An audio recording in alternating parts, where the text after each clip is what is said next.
Welcome to Journey of an Aesthete podcast. We are excited today because we have a return guest, Deb. Deb. You've had different names in the past, right? We've all had our handles online, don't we? Yeah. And nowadays I'm Madame B Madame B is the other. Yeah. So in Paris specifically. you're literally in Paris now, which is amazing to think about. So welcome to our podcast. And today this is a little different episode for me because we're covering all these different media. 2 books, not just 1 book, and a movie. So 2 books and a movie, as well as a very serious, what we would call a true crime case from the early 1970s, correct? Yes, 1973. 73. And of course, we're talking about the so-called Goodbar murder. And as you can see here, before we get too far ahead, I have this first edition of New York Times author Lacey Fosburgh, Closing Time. Yeah. It's coming apart. It's signed by the author, here. Right? To Casper. Got a picture, to Casper, yeah. See, there you go. There she was. I have a first edition of Judith Rosner's book novel. Isn't that beautiful? Yep. And of course, this is to celebrate the new release of this. The movie's just been released for the first time, I think, on Blu-ray because it was not available because of music issues. Oh, is that right? All music rights issues. I did not know that. Yeah, like Leo Sayer or Thelma Houston or I don't know. There's all that Studio 54, disco era, Donna Summer. Yeah, didn't think about that. There's a lot that music holds up movies more than any other contractual issues. And yeah. I don't want to get too far afield. But before we get to all that, I wanted to ask you, since you are an ace, I want to pay you a compliment. You are like Eileen, the late Eileen McNamara, in a way. Michelle McNamara. McNamara, I'm sorry. Sorry. Eileen Rose is the serial killer. Killers in your investigation. That a case she studied?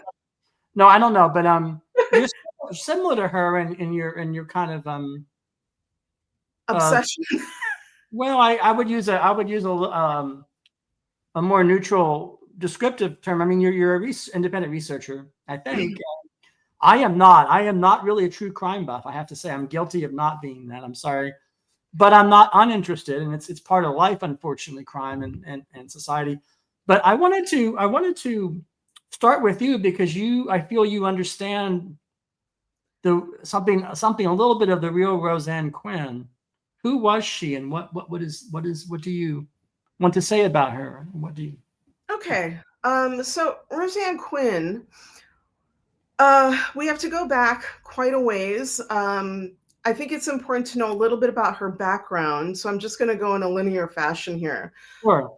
She was born into a very, very devout Irish Catholic family. Yep. Very patriarchal, very traditional.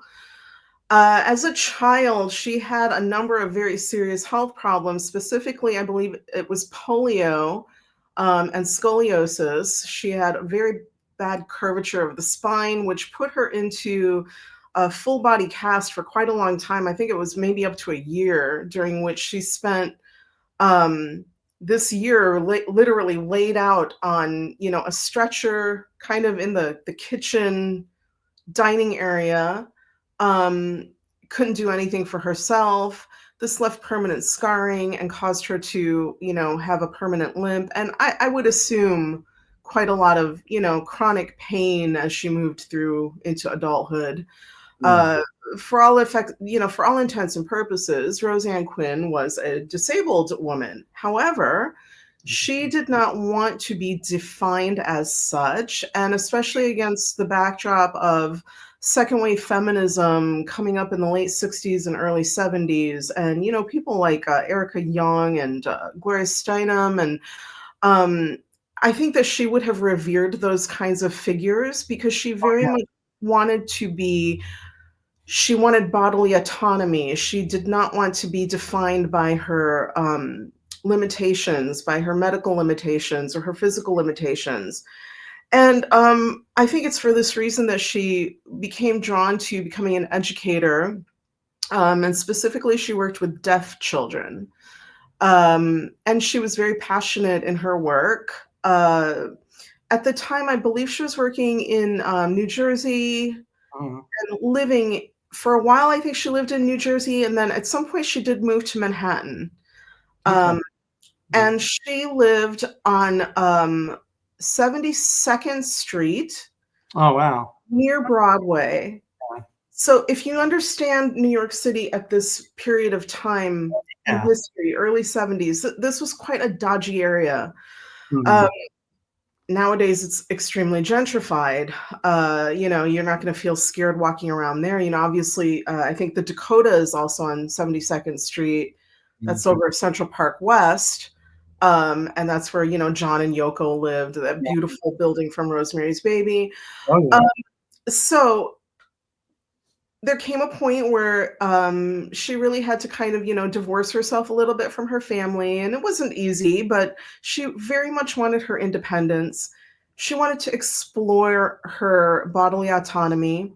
She enjoyed sex. And this was a time in history where it was like, cool, women don't have to be, barefoot and pregnant. But of course, she was torn between feeling somehow not wanting to disappoint her family, very, very strong Irish Catholic, very, very conservative, Mhm. very, anti-premarital sex, anti-abortion, anti-birth control. Like they were an extreme. Right Um, wing. yeah, we would call them right wing today. Today we would call them right wing. Back then it was just a normal Irish Catholic family. Yes. Nowadays I've got lots of Irish Catholic friends nowadays that are, they're Democrats and they're a lot more flexible on certain issues. Uh, Right. but back then that was kind of the norm, wasn't it? So that's the family that she came from. Yeah. She really seems to have been a very empathetic person. And I think because of what she went through, she kind of went through the world wanting to help people. She really was somebody who wanted to help other people. Yeah. And she would find the best in people, I think. And later on, I think some people might say that was maybe part of what led to what happened to her, is that she maybe didn't have a healthy enough sense of skepticism and fear of others. She kind of approached everybody with the same openness and consideration and gave kind of everybody a chance based on everybody who knew her would say that. Now, she does seem to have had some personality polarities, which is why I think later on some people went on to say, "Oh, she may have had borderline personality disorder." We don't know that. That there's really no evidence to suggest that. There's some evidence to say that she had some mood swings, that some days she would come into the local bar where she hung out, and she'd be in a great mood, and other days she wasn't in a great mood. I mean, that sounds like normal, being a normal human being to me. Call me kooky, but back in the day, people seem to, I think this also kind of fell into this idea that a woman should be, consistent in her mood and not, be too moody and not present, any difficult personality traits. Yeah. Um, so, there are some people that said, yeah, she had some weird things about her, but don't we all? I think if she hadn't been a murder victim, nobody would be making a thing about that. So, Yeah. I think because she was murdered, people kind of go back and nitpick through every little gesture and every little Yeah. thing they can find about her. To me, she just strikes me as, you know, a woman who was quite liberal in her views, and at the time doing things that today are no big deal, back then were really radical. So, Yeah. being a white Irish Catholic woman dating black men at that time, extremely, extremely scandalous, Yeah. especially in the context of her family. Mm. So she did get a lot of, she caught a lot of flack about that, I think, not just from her family, but from neighbors and other people who knew her, who, she was constantly being scolded, to be careful, don't go off with those guys. And not to say that those warnings weren't in good faith. And Yeah. in the end, something bad did happen. But in reality, plenty of women go off with lots of different kinds of guys, and they don't get murdered over it. So there's a lot there. I think there's been a lot of victim shaming over the decades of Roseanne Quinn. She has become a kind of, I think, a figurehead and an archetype for women who want to express their sexuality, want to explore their sexuality and their independence, and something bad ends up happening to them, and immediately the blame kind of gets shifted to them, and it all came down to, oh, she shouldn't have picked up those guys in bars, she shouldn't have picked up that guy in a bar, she shouldn't have done this, she shouldn't have done that, and it's funny because I think on some level, I think that she was very much rebelling against that mentality.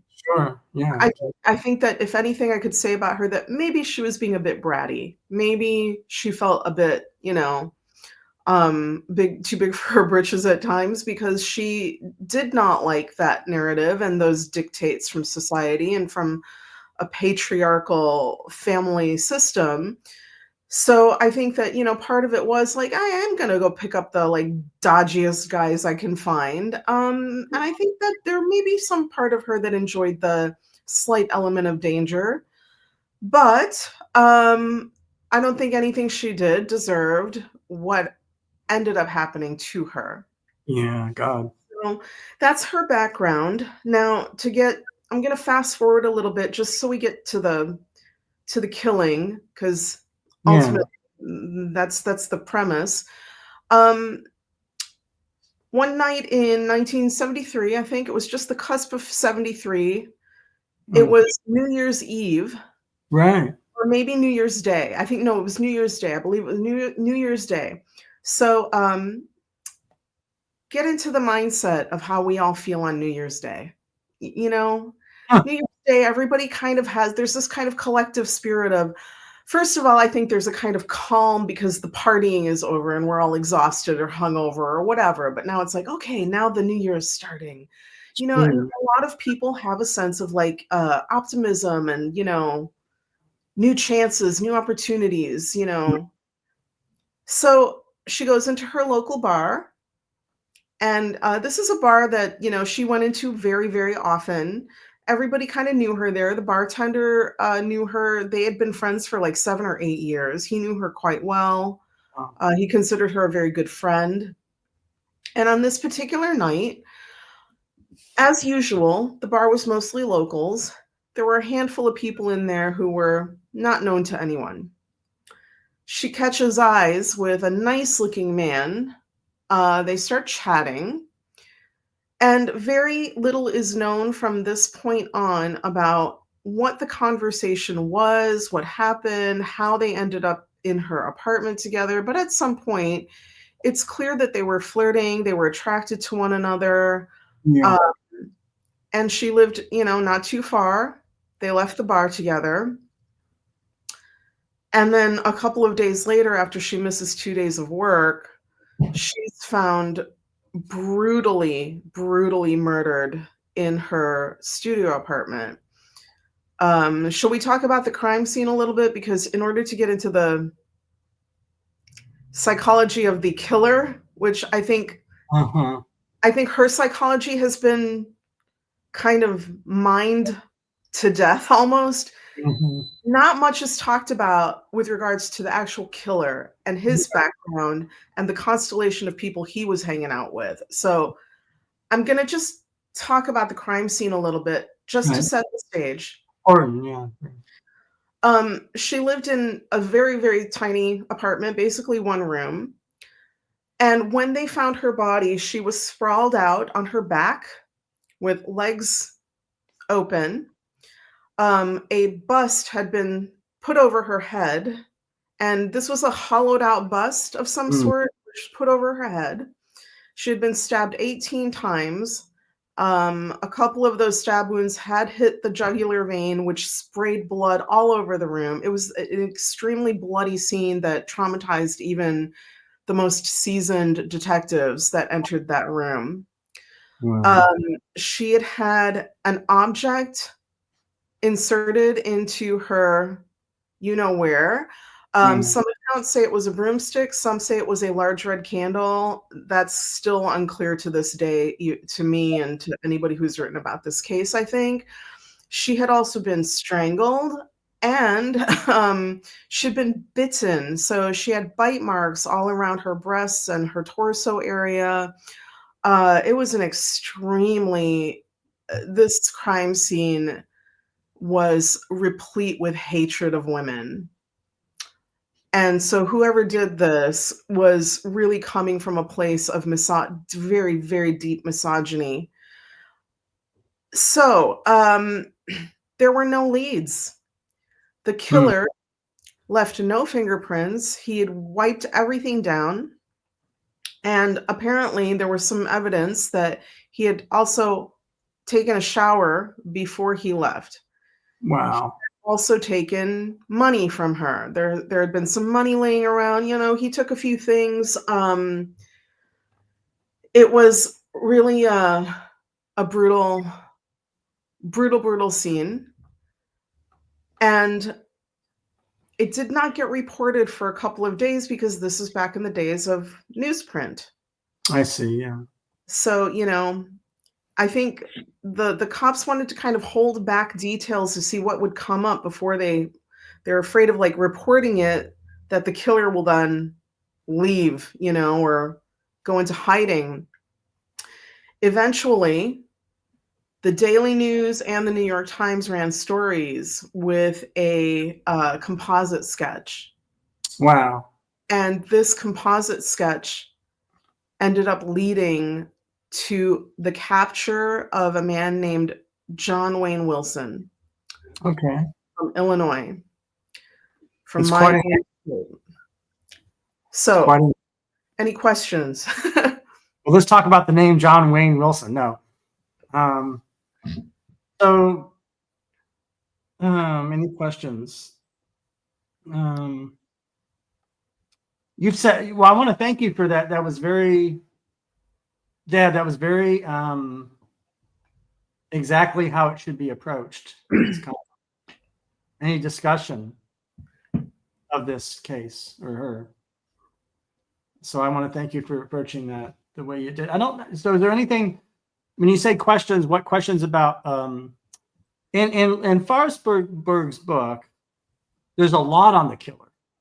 Yeah, that's what I like about her book. I think there are a couple of things I don't like about her book. I'll get into that later. There's a couple of things I don't like, but what I really like about her book is that I like how she intertwines these two narratives, because she starts the book from a point where, how did these two souls end up in that room together that night? And for that to end up being the result. What is the psychology? She goes very deep into the victimology and also to the criminology of the killer. And I do like that. I think at times she draws a few false equivalencies in that I find her to be a little bit overly sympathetic towards Wilson at times. And I find that some of the detectives and police, when they're talking about him in later chapters, are also a bit too we felt sorry for the guy, poor guy, he was so lost in life. This narrative that they're both kind of similar people that were both lost in life, trying to find their way. Absolutely not. This man was awful. He was a very narcissistic psychopath, an extremely dangerous individual from an early age.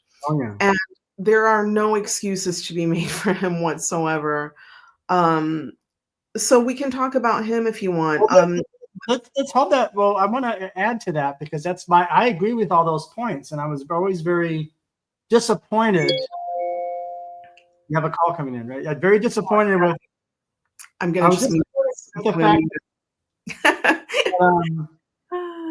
what is it? Here we That go.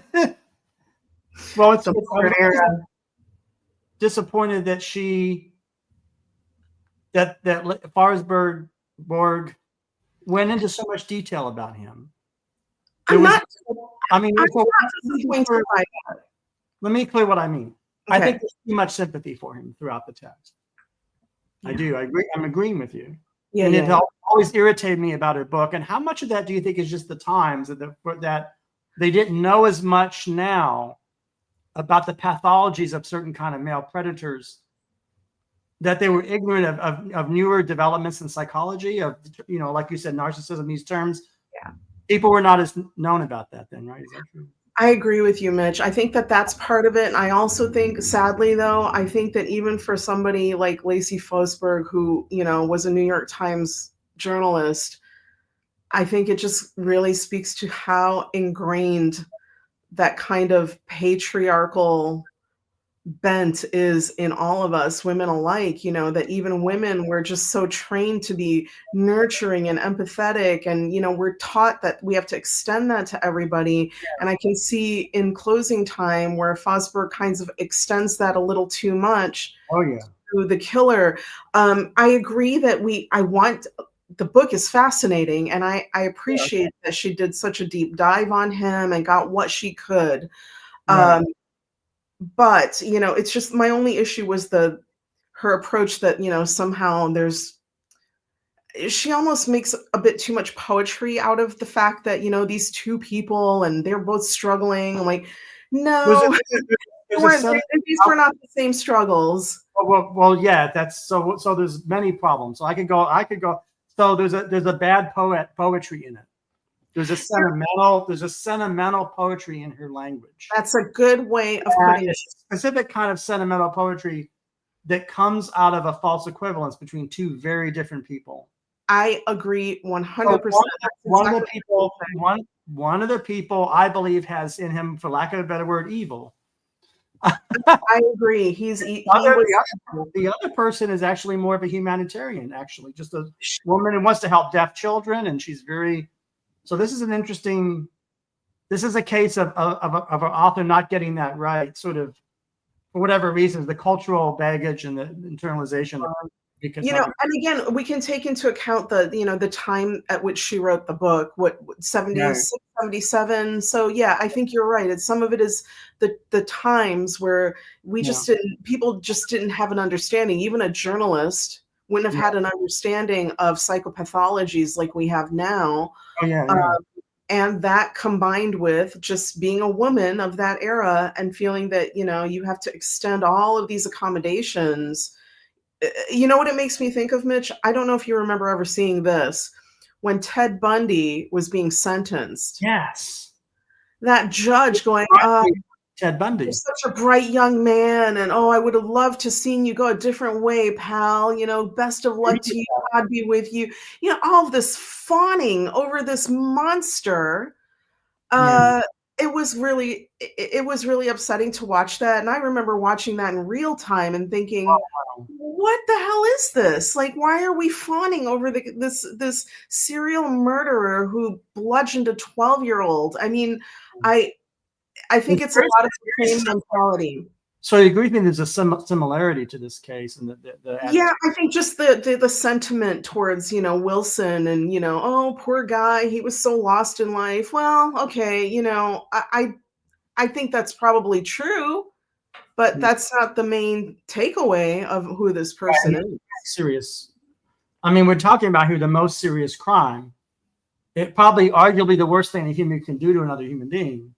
So it's not like a bank robbery. It's not this is no. And think about that crime scene and think about, everything that he did to her before, during, and after he killed her, and the fact that, also in the police report, the initial police report, no sign of rape, no sign of forced intercourse, no sign that there was anything but consensual.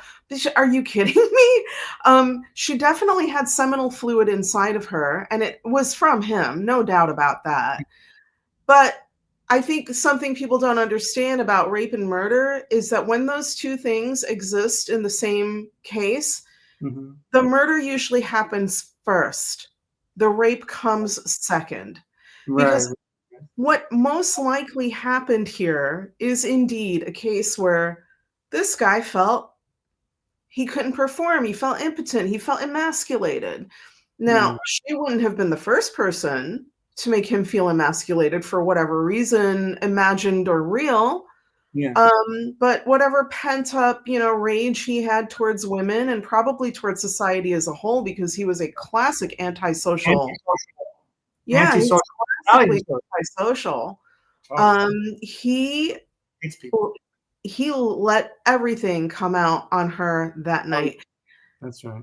She was, he was going to kill somebody anyhow, someday or another. One day or another soon, he was going to kill somebody. It's a matter of not if, but when. It was when. And I think that had he gotten away with one, he would have kept doing it. Yeah, you're right. I think he had the makings of a psychosexual killer. And I think that had he not been caught, I think he would have continued to kill other people for sure. He would have become a serial. That's an interesting prediction you're making.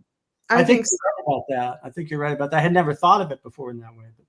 I really believe that. And I think that Roseanne Quinn would have gone on to live, a natural lifespan for her. I think that she could have very well made it to the end of her life without getting murdered. Do you know what I mean? Like, I think murder was definitely going to be a part of his biography, but it did not have to be a part of hers.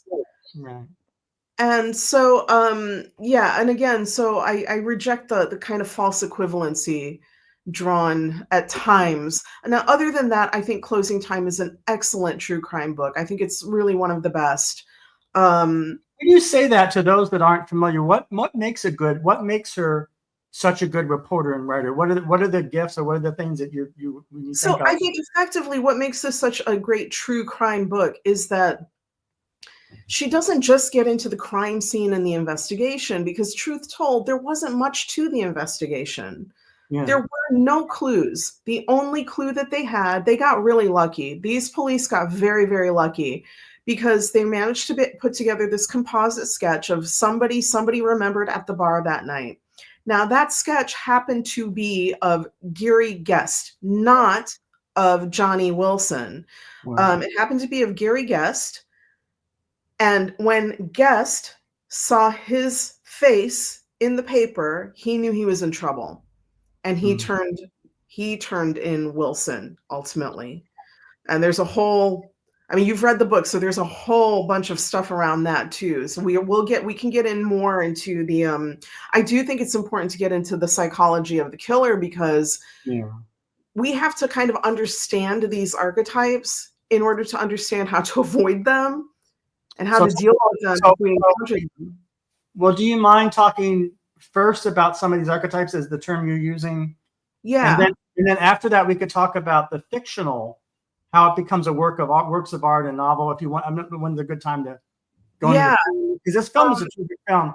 I should as a hold that thought. I want to interject. Richard Brooks' notes and diaries about making this film have all been released, and they're all really interesting. Oh, okay. But Richard Brooks really loved this main character, Teresa. Was really almost having her point of view as a director.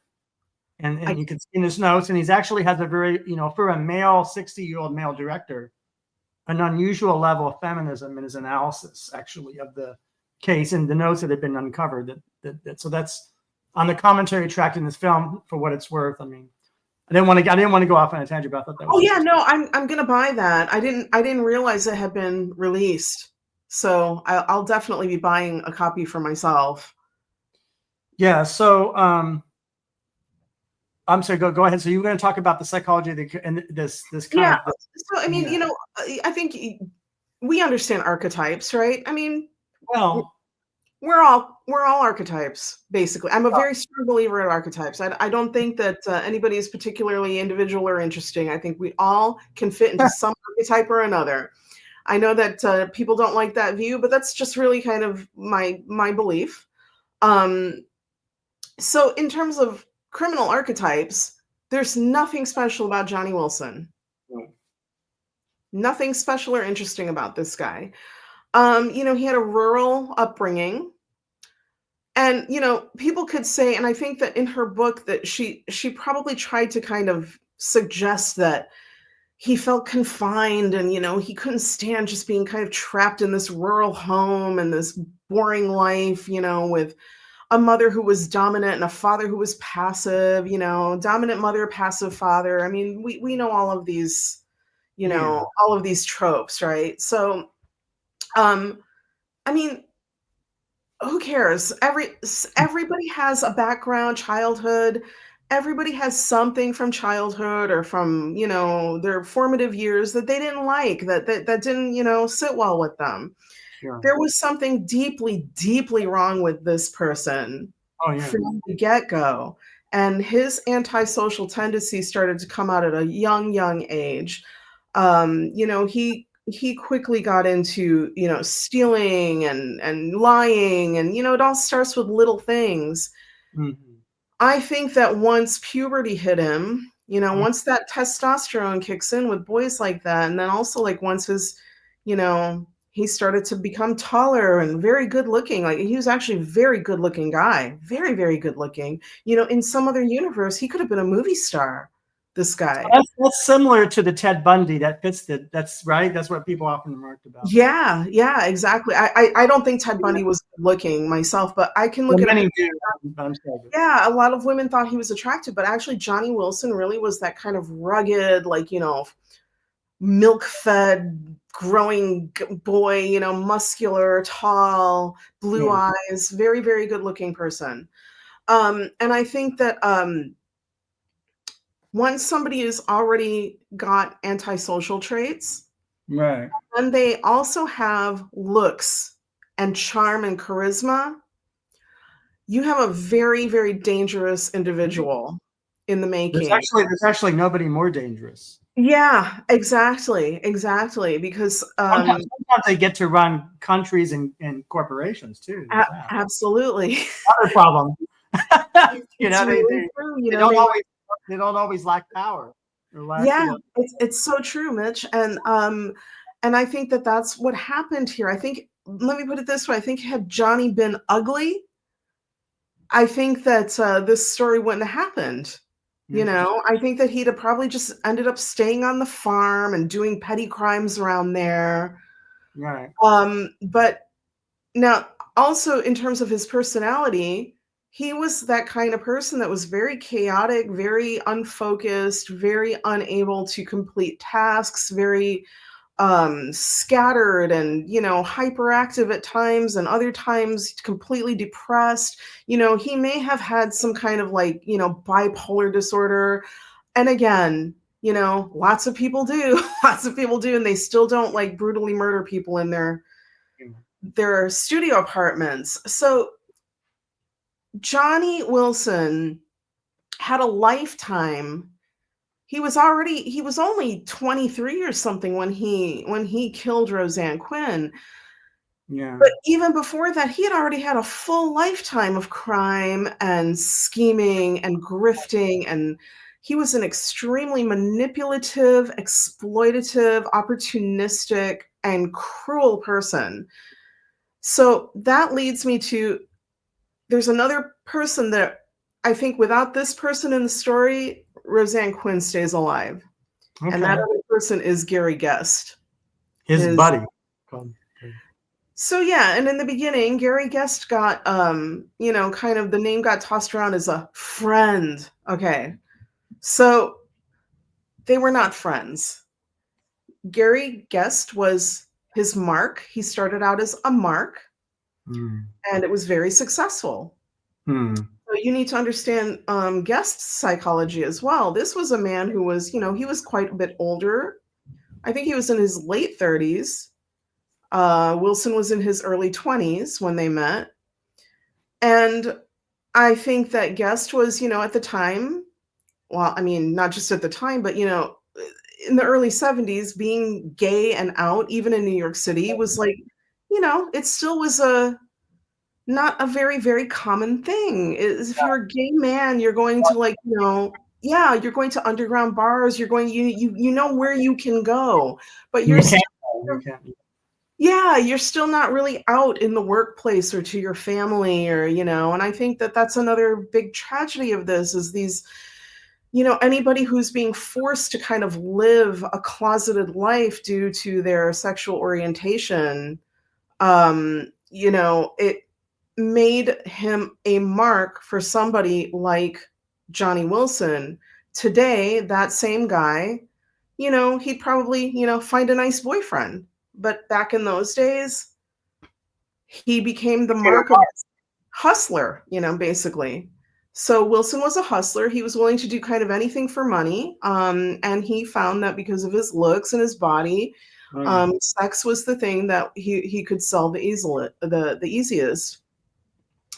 Unfortunately, Gary Guest, who was a successful professional person who had a penthouse apartment with money, he was led to believe that this guy is the love of his life. Oh God. I think Guest's story is especially pathetic. Okay.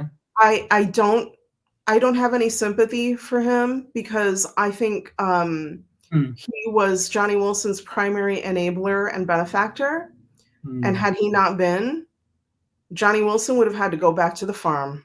Yeah. Go somewhere else. Go live in a small town. Like, he had dreams of living in a small town and hiding away from the cops. And I thought, that could have probably been a good thing because in a small town, it's much harder to get away with a crime like this than it is in New York City.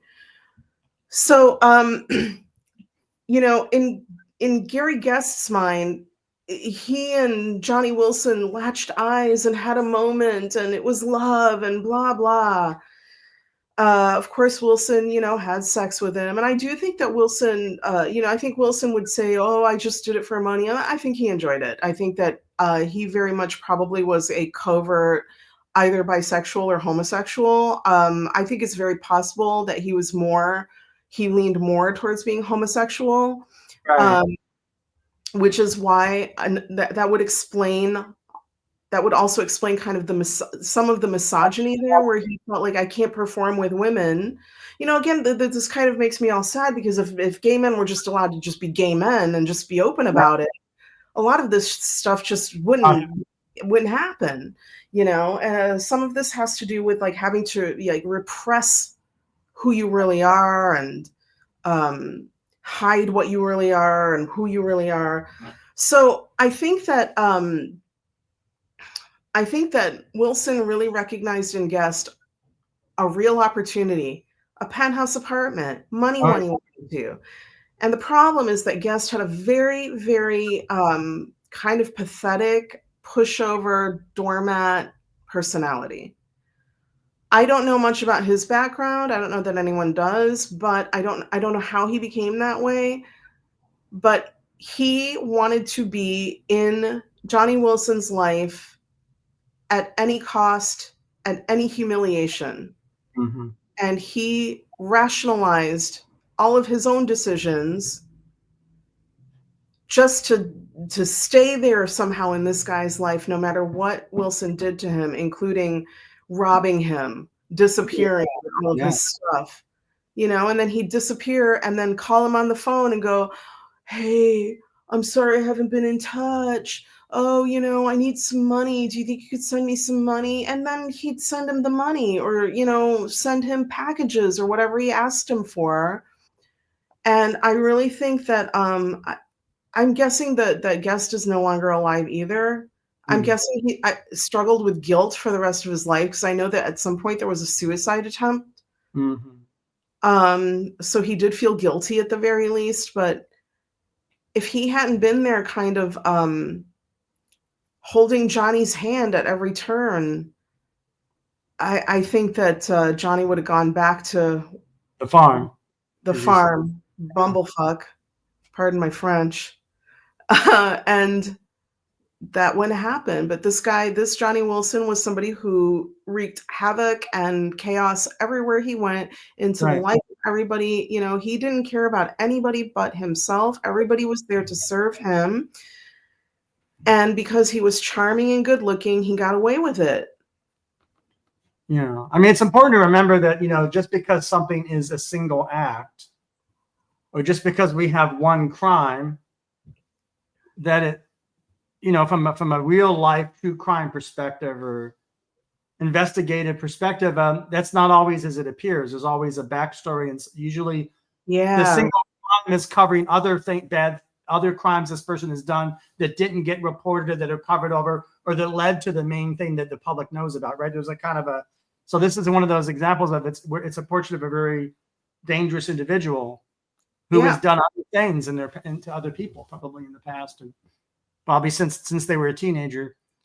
Yeah, and I really think that the way that, the people who encountered him who, you know, like Gary Guest, like his, young wife, Kathy, I think her name was, you know, she was 16 or 17 years old, Yeah. and she was drawn to his antisocial tendencies, you know, so there Right. was kind of like Badlands kind of, you know, vibe going on between the two of them. She was very excited by his criminality, and, you know, she was not the brightest bulb on the tree either, you know? I think that unfortunately, it's too easy to kind of romanticize characters like this when they are good looking and they look like movie stars. Yeah, And that's the problem. that's what has happened here, is that this guy was good looking and charming to the point that he charmed the police that ended up arresting him. Wow. Um, so yeah, I think that what we need to the reason I'm so into true crime is that you know, when I was a kid growing up in Chicago, the first like full like big book I ever read was Helter Skelter Oh by yeah, me too. Lacey Fosburgh. You know, the Manson murders had happened, you know, a few years earlier, but You know. it was still very much a part of the zeitgeist, Oh yeah. you know. And I was like, you know, once I my As a side note, have you seen the new Errol Morris picture of Tom O'Neill? I have, yes. You want to talk? Do you want to talk for 10 minutes about his theory or what you think, or is that too big at too Do you done? want to save that for another podcast? I have a lot Another of podcast episode. Yeah, let's do it. Let's do That's a whole strange. episode on that. Yeah, I've got some thoughts on that. So But that was I think that was my first, and right. what actually got me interested in true crime was like being a kid in Chicago. This was also around the time that Gacy was operating. Yeah, that's in your I, neighborhood. yeah, Yeah. I remember when that story broke, and then of course Bundy was in the headlines. There was just a period of my childhood where it felt like Mhm. serial killers were kind of like really like, you know, not that Manson was a serial killer, but there was just a lot of these very sensationalistic, like really out there cases. And as a girl in Chicago, Yeah. riding the subway alone, you know, taking the bus, walking around, I was a latchkey kid. So Right. you know, it was kind of drummed into us as girls that you need to be careful. You need to be very careful. So I can relate to that aspect of Roseanne Quinn's psychology too, is that, you know, we were all told, like, you know, she was obviously much older than me, but you know, even as a little girl, you know, like don't talk to the stranger danger.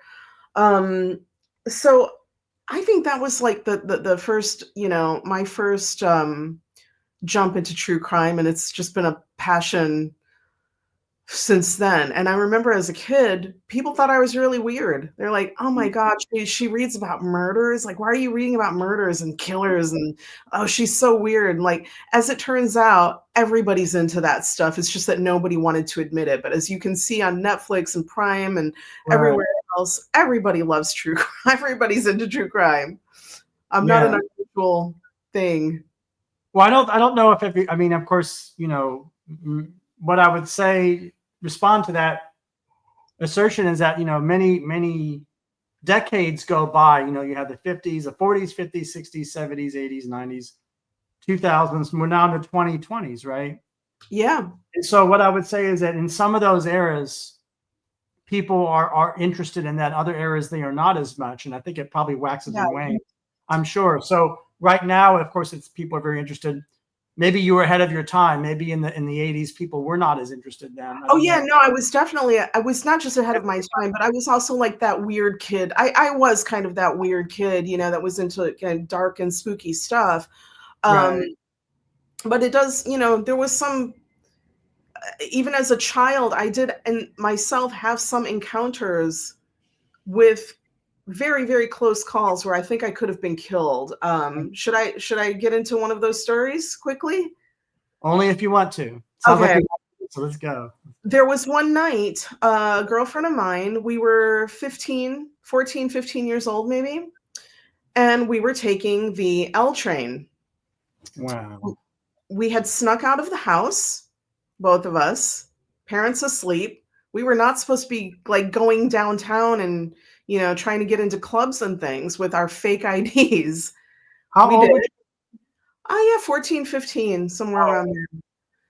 And we were on the subway platform. This was an outdoor platform because, the Chicago subway system, it's elevated and it's also below ground. So we were on the elevated portion.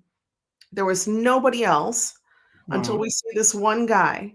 He's at the far end of the platform and he just walking slowly over to us. And we're just kind of watching him. And he then puts his hand over his private parts. He then unzips.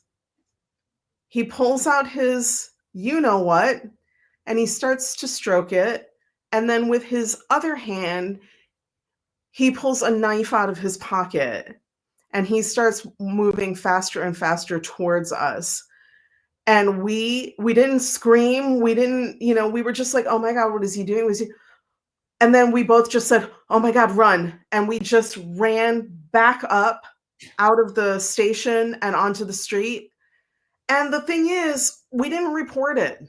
Oh, yeah. Because we didn't want to get in trouble. We're two teenage girls. We don't want to get in trouble with our parents for sneaking out and, doing stuff we're not supposed to be doing. And I think about that moment. And I think, God, what if that guy ended up killing somebody else? So Yeah. all the more reason, I think that I think we do need to have an awareness of these characters that live among us. Yeah, they walk among us. They walk among us, Mitch, and they've got knives in their pockets. As you know, you and I we agree on some things, and there is evil in the world. I mean, I might have a metaphysical interpretation. Yours might be more natural. I'm sure more naturalistic, but that doesn't matter. Those differences don't matter as much as we can agree that this is a social problem. It's a social problem, yes. Social problem, and of course, if it is a big social problem, it has implications of how to well in the world how to treat it and deal with it, but also artwork about it. Like movies, like this movie or novels. That's another. I don't know if you wanted to, if it's too early to get to that, but that these are. It becomes there's a lot of ethical issues, not just aesthetic issues, right? And what is the responsibility of a filmmaker, an author? I don't know. In this case, I don't know. Yeah, that's. Well, I think the importance of the Judith Rosner book is that may have been really like one of the first. It's not a true crime, but it's a fictionalized account of the story. Everybody by then knew that story. I would at least everybody in New York City did. Yeah. And I think a lot of women read that book thinking, that could be me. Yeah. That could easily be me. Yep. And I think that was part of the popularity of that book is so many women reading that going, yeah, she's been punished for being a woman, wanting to explore her sexuality and, her own bodily autonomy. And I think that book really, really touched a lot of people because of that. She's being punished and murdered. Her life is taken away from her. And then punished posthumously. Posthumously as well. By the media and but and so that's because she wanted to not, I don't know, marry an Irish Catholic boy her parents picked out for her and stay in her house and leave her home. Exactly, and have babies. She was. I think she was pressured to have children. Sure. Well, family, even though she had scoliosis and, you know, chronic pain. Yeah. That's yeah, that's part of it too. But I'm wondering, you're thinking about you're talking about the novel now. Did you want to discuss that or the film, or did you? Yeah, I mean, we can discuss them both. You know, if I'm really honest, I'm probably a bigger fan of Closing Time because I'm just a little more into the documentary like kind of format. Okay. So you know, I appreciate the fictionalized account and I do love the book, don't get me wrong. Um, I think that the book was really necessary in portraying Roseanne Quinn's character as a full human being, because I think that's something that you can't really do in the Closing Time book. You know, you get details, you get a biography, Yeah. but you don't get what you get in the Rossner book really is a portrait, Oh yeah. you know? And you really feel very close to that character. So by the time she's murdered, Yeah. you feel a real loss, Sure. you know? Do you know what I mean? Like, you really feel I know very much what you mean, but I'm actually a fan of Rosner. So I really like her novel August, and so I'm actually like her as a writer. I don't want to go down the. Oh, yeah, no, she's a great writer, yeah, I'm just saying if I have to pick one of the 2 books, it's just that my preference is kind of for this case, I actually prefer Closing the Time. yeah, Closing Time. I actually prefer that as a representation of the case. I Yeah. consider the Looking for Mr. Goodbar book to be more of really a fictionalized account with a Right. few kind of details that are true thrown into it. Because largely, you know, you have to kind of it's all conjecture. This might sound like an odd question, but how much do you think the difference in time affects the difference in interpretation? Because this case is an early 70s case, Yeah. really early 70s, which is really coming out of the 60s, which is, for me, Yeah. it feels weighted down by the 50s. It's and this Yeah. movie is 1977, 78. This novel, Yeah, we're in you're a right. different world, aren't we? Disco had, Yeah, you're right. Well, how much I would even go a step further to say that the difference in time between when she was murdered to the yeah. time that both of these books were written, that's already a significant jump in time because of how much was happening. You know, Oh yeah. 1973 to 1977, like you say, 1973 is still kind of stuck in the 60s. Oh yeah. 1977 is full on kind of counterculture, sexual revolution, pardon the expression, balls to the wall kind of Yeah. sexual freedom and Yeah. expression at that point. It's the disco era. It's Studio 54. And Yeah. it's not just that, but it's also like the beginnings of the rise of punk. Yes. Was that? Um, you know, so 73 is still kind of polite society in some way. And Oh, 77 is where we're kind of starting to really blow it all up. So yeah. I would say even, you know, I think that neither of those books could have been written right after the murder happened. I think you kind of needed that like that time and distance That's away interesting. from it. And especially, you know, the film, like when you watch the film, um, it's really quite ahead of its time, if you ask me. I think that even for 77 in the era of, you know, the kind of kitchen sink realism of the New York film genre of the 70s, you know, because you had like Panic in Needle Park and, you know, you know, all of those like New York, like Taxi Driver, gritty New York movies. It's one of those movies. It's one of I those agree with movies, absolutely. And this it doesn't feeling, the way it's shot really reminds me of other films shot in New York. absolutely, you know, it Even is an it's unmarried woman. sure, It it makes you is. think like an It's unmarried up woman. with Saturday Night Fever, and I mean, it's you know, It's and a I genre, don't think it doesn't get enough credit for being its own genre. one of that genre of the gritty 1970s New York movie. And you know, again, I go back to those the sex scenes in Goodbar Yeah. are really, really something. Like, even by today's standards, you're just like, "Whoa, this is really graphic and really, like, feels very real," you know? The sex scenes feel very, very real to me, Mhm. and, sadly, so does the murder scene. Feels too real. Well, the flashing light in the last. Oh, it's terrifying. It's terrifying. I still think that that's one of the most terrifying murder scenes ever Film. put on print. Yeah. So you agree with me that it's a masterpiece of filmmaking? Oh, well, yeah, definitely, absolutely. Yeah.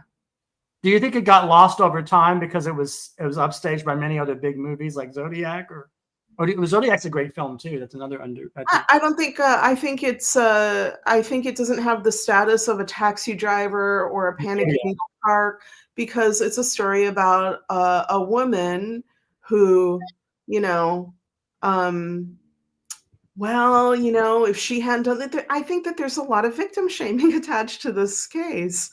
And I think that, a lot of people find this character unsympathetic because they look at her case and I think there are plenty of people who still look at the character Teresa in the movie, in the book, and they think, well, maybe Teresa should have listened to her dad. Maybe she shouldn't have gone out into the bars and picked up those men. I think that that's what's really about. I think that if you talk to people, and I'm not going to say that Goodbar is. That's to ignore the film, because as you know in the film, her dad is abusive towards her. He's all of them are though. Around and yells. I mean, it's pretty awesome. That's the thing. Okay, so let's get into the film. Yeah, it's amazing. All of the men are abusive. All of them. That's true. You're right. Her betrothed eventually becomes abusive. Her, the Tony character is abusive. And especially the one that I found really the most egregious was, I can't remember the name in the movie or the book, the college professor. That's the first. Yes. That loses her virginity too. Yeah. He's horrible. Very arrogant. He's arrogant. He's abusive. He's erratic. He is scary.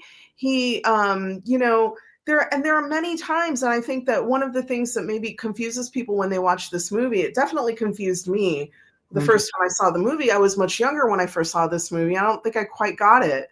It took me, years of like going back and revisiting this story in this movie. Maybe that's why I like Closing Time, because Closing Time is the book that really got me into the case. Right. So I had read the book, I'd seen the movie, and there was some part of me that was like, I can't really relate to this lifestyle, or, this, I'm just a kid. Right. So I think that he's absolutely one of the worst men in the whole story, the college professor. He's married. He's, sleeping with a student behind his wife's back. And he's treating the student like horribly. There's a scene where doesn't he throw his typewriter? Or I just remember like there's a scene where he's like violently slamming doors and yelling at her. And he's in the one that's the early first part of the movie is he ends his affair with her. I remember that he ends the affair. The way he ends it with her is actually it's like an insane person. He's like, we're stopping this now. Goodbye. Yeah. Get out of here. She's basically like every man that she encounters is a raging narcissist of some kind. Yeah. From the college professor to Tony, like, it's almost like Tony is almost like the most forgivable one, only because you can see like this guy is just a mess. He's a hot mess. He's got really bad ADHD or something. You're talking about Richard Gere. Yeah, the Richard Gere character. I wanted to play you brilliantly. Do you mind if I play play Yeah, because the sound isn't going to be great because of this format, so we may have to mute it. But there's two things about the scene. Leo Sayers' Lowdown. I'm sorry, not Leo Sayer. Boz Scaggs' Lowdown. Boz Scaggs, and this scene of this performance by Richard Gere is incredible. So let's. Can you hear it? Yeah, it's a great scene. But I guess the Richard Gere's performance is like amazing.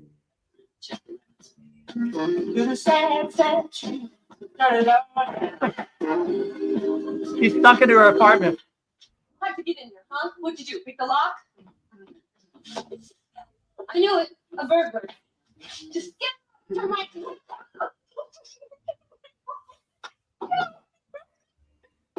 Wait a minute. What is it? What? You said pick the lock, didn't you? So? So. It's out. I'm only gonna tell you what it's all about. Oh.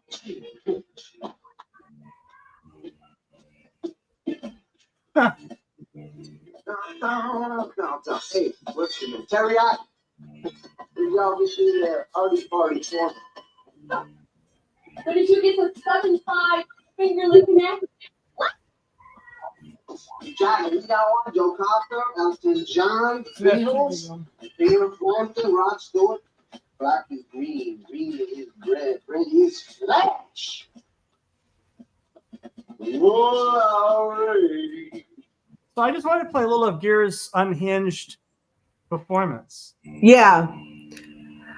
He's brilliant. I mean, wasn't this his breakthrough role? Yes. I think this was his breakthrough role. That I had seen him on Broadway as a child. Wow. I saw him in Bent. Wow. Okay. You know the play Bent? It was I never saw it. Yeah, I saw him in Bent. Yeah, all right. So I mean, just that scene alone. Yeah. You know, she repeatedly kind of, you can see something in her character, and you know, some people may say that this was true of the real Roseanne Quinn, and some people say absolutely not. Okay. She was a little overly like chill about bad behavior from men. She herself didn't get super worked. You know, she would be like, "Oh God, he's so ridiculous. He's so amusing." By today's standards, that behavior would get him like a 911 call to be removed from the home. Yeah, to invade someone's home. Yes, exactly. You know, and Gere's energy is just, I mean, so that stuff Gere was doing, that's Richard Brooks' actor studio. Richard Brooks, the director, comes out of the actor. It is, tell me, said the actor comes first. The actor is more important than the lighting, it comes right out of that.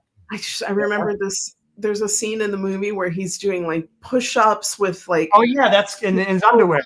Yeah, but the underwear are not full underwear. They're like they're not full underwear somehow. They're like sports. Like his whole butt is exposed. And yeah. No, well, amazing. Body. It's, I mean, that's an amazing performance by him. You know. Oh yeah, it's amazing. Totally amazing performance. I think when I first watched it, I wondered if he was going to be the killer. You know, yeah, she died at the end. Right. But yeah, no, of course, you know, the guy that killed her is a guy that had known her for maybe, 45 minutes before he killed her. Yeah, that's a thing. Yeah, you know. So I think it's great that you're getting into true crime, actually, you know. No, so I'm not really into true crime. Maybe, I mean, I don't I'm into this film. I like these books. But there are certain crimes that interest me, certainly. What would be some ones that interest you? Well, this crime in Boston that occurred 2 years ago. Okay, so that's a recent one. Yeah, it's a new interest because I don't understand it. Because it involves the Boston Police Department, it involves a murder, and it's just, you know, that's a newer interest, but I don't know enough about it, and that's I think that the case we're talking about right now is very interesting because of all of the the zeitgeist and the countercultural aspects of the case. You know, you've got Irish Catholicism, and you've got, you know, covert gay culture, and, you know, what do gay men do, you know, in a society where they can't be themselves, you know. Should be noted, should we talk about like what happened in the end to Wilson and Guest and those characters? We didn't do that. I don't know. So Wilson was eventually, Guest turned him in, led the police to him. He went willingly. He didn't fight it. And I think, you know, it probably was true that he felt relieved kind of just getting it off his chest, you know. He may have had a bit of a conscience, or if nothing else, just was a rack of, you know, had racked nerves over the possibility of being caught eventually. So I think sometimes when criminals like this, when they're finally apprehended, it's just like, oh, okay, oh well, at least that's over. I don't have to worry about it anymore. While he was in jail, one night, he told one of the prison guards that he wanted to kill himself, and the prison guard said, "Fine, I'll give you the sheets." That's right. Prison guard gave him the sheets. He hanged himself. Sure. And I'm not really sure what happened to the investigation there. I suspect this is something that happens often. Oh yeah. If you ask me, It does. I think that sometimes, the prison guards are the ones going, this guy's going to get out on a technicality. Here you Right. go. And then I think, we don't know much about what happened to Guest, other than he did have a suicide attempt at some point because, this was the love of his life and blah, blah. I think that Gary Guest was a real mess of a person. And it's a shame that he hadn't been allowed to just live as a gay man openly and happily. I don't think any of this would have happened. So your analysis is interesting because I guess what you're saying is, I guess in current language, you're saying this is a homophobic society. Oh right? My God! It's very homophobic. Right, but the whole. So what? Here's what I mean. You're saying that the homophobia built into society has harmful ripple effects on seemingly distant things as much as.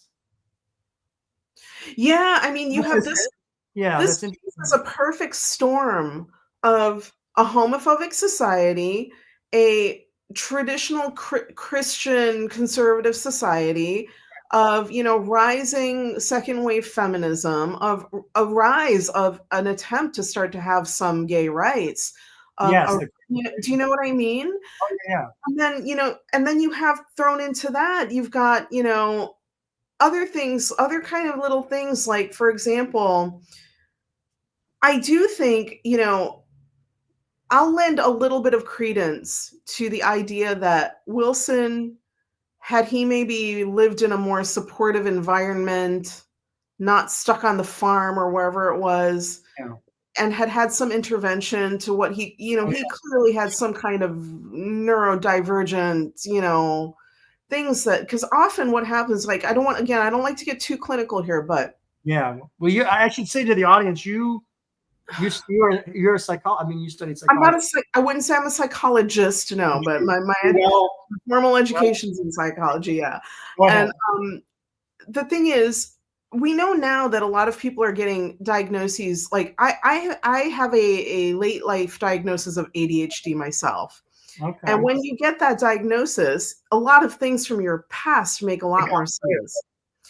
And I have a lot of friends who in late life, when I say late life, I mean, in their 40s and 50s, have received diagnoses of ADHD, autism, or both. Yeah. So what happens when something like ADHD doesn't goes undiagnosed?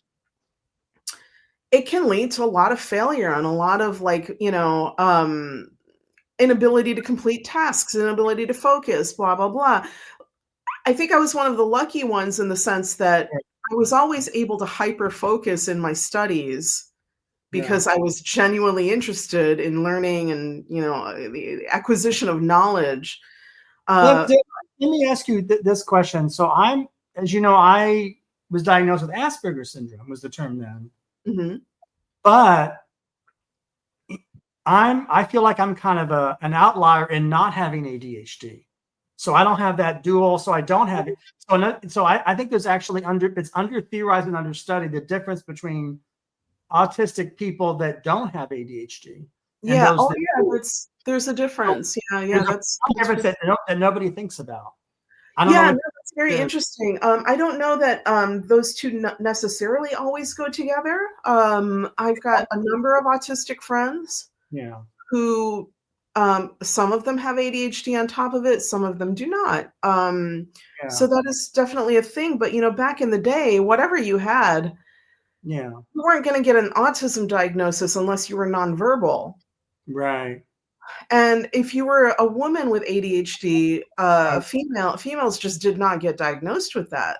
Now, boys did, but Interesting. usually the presentation of ADHD would have had to be something like the Tony character in the movie or in the Yeah. book. Very hyperactive. The Richard Gere, he really nails the ADHD guy who can't sit still, who needs, he's also quite narcissistic. He needs constant attention. He needs constant stimulation, constant novelty. And when your brain is wired that way, you can't get things done. You can't finish tasks. You can't go to a job. You can't be expected to show up on time. Right. I think luckily for me, my ADHD is relatively mild compared to somebody like this guy. Yeah. And I don't think my symptoms started to get really bad until I got a little older as well. So when I look at Johnny Wilson, that to me also seems like somebody who clearly had some kind of ADHD. And had that been spotted early on and somebody come into his life to say, he, probably needs to be, I don't know how they would have treated it then, to be honest with you. I guess it would have been a Ritalin, which people have mixed feelings about. But the truth is, he was kind of doomed for failure from the beginning without some serious intervention. Ideally, if you have that condition, you've got to find some kind of work that you can do in spurts. Oh, A guy who has 80, a guy like Tony, I can Yeah. imagine he works construction, Yeah. probably. He does odd jobs here and there, painting or fixing up houses. And, largely it's because that guy can't go to a job. He can't like show up at 9 a.m. to an office and leave at 5. He can't do it. And a lot of people in our society are wired in a way that they really can't do that. And unfortunately, they tend to fall through the cracks of society.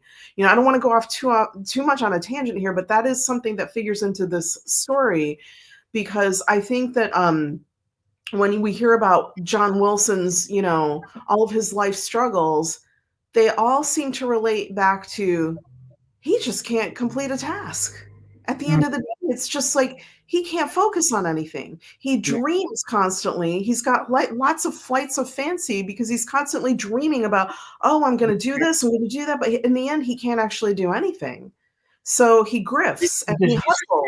Distracted thinking. He's too distracted. So he grifts and he hustles and he finds people he can beat that are marks for him. And in the end, Roseanne, his encounter with her, triggered him to the point that all of his rage that had been pent up came out at her. It wasn't about her. It was about him and his insecurities and his failures and his inability to succeed at anything in life. And that's what that rage was really about, if you ask me. And blaming a woman, because that's the easy thing to do. I think that he was probably mostly gay, put it that way. I think he was probably mostly gay. And, this whole thing with the young Kathy, the 17-year-old wife, and getting her pregnant and dreaming of this life of a father. And, it was ridiculous. It was ridiculous. He could never have pulled that off. And I think that Kathy was more or less going to be nothing but like a kind of beard for him. Okay. I think he was definitely more gay than straight, put it that way. If we want to say he's bi, that's, maybe the case, but I feel confident that he enjoyed men more than he enjoyed women. And that night he probably could not perform. I mean, that's what he told the police. Yeah, that's what he told his, I'm going to continue to call Gary Guest the mark. That's what he told his mark, his benefactor, that I couldn't get it up. And I flipped out and I killed her. I blamed her and, I couldn't handle it and I just killed her. But he didn't just kill her. He killed her and he desecrated her body. He absolutely humiliated and desecrated her body in numerous ways. bite marks, you know, things I mean, inserted into her, raping her after she's dead. You know, he went to town. that's why I say his crime is similar to some of the more high profile serial, awful serial murder cases, the It's a hillside. psychosexual crime. Yep. Yeah, that's a step. Well, that's a step beyond just being a grifter or a con man.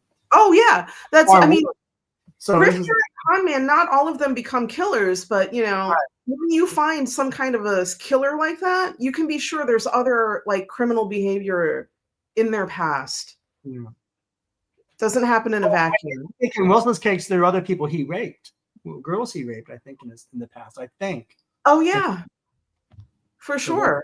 I think so. Yeah, so it's a difficult case. I mean, emotionally difficult, of course.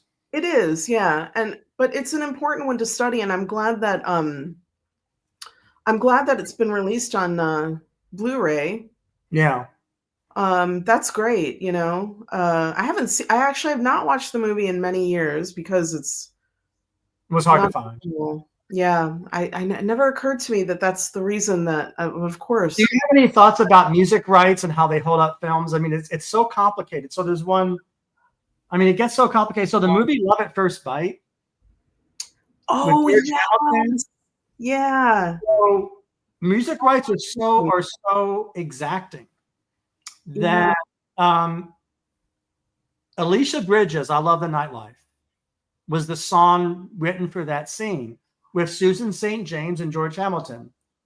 For 50 years, 40 years, something like 45 years, 40 years, they had another song in its place in all the TV and all this. No, I did not know that.